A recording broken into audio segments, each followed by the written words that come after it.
ভিত্তিক সিনিয়র নেতৃবৃন্দ সবাইকে আমার বক্তব্য শুরুতে জানাই আসসালামু আলাইকুম। সুপ্রিয়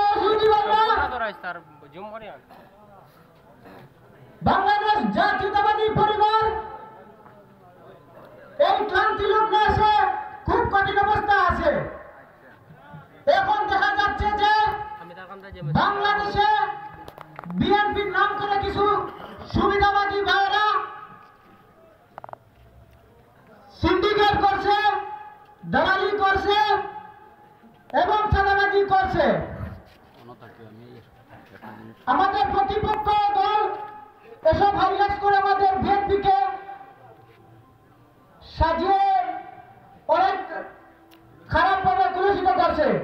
আমি আপনাদেরকে বলতে চাই যে এরকম হাইব্রিড নেতাদেরকে আপনারা প্রশ্রয় দেবেন না,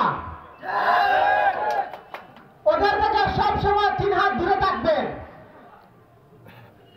সামনে আমাদের অনেক আন্দোলন সংগ্রাম বাকি আছে। সিলেটের রাজপথের আন্দোলন সফল করতে হলে আমাদের জিয়া পরিবারের সবাইকে রাজপথে নেমে আন্দোলন করতে হবে। গোটা বাংলাদেশের রাজপথের আন্দোলন সফল ও বাগবান করতে আমাদের জাতীয়তাবাদী পরিবার মাঠে নেমে কাজ করতে হবে। আসসালামু আলাইকুম। ধন্যবাদ।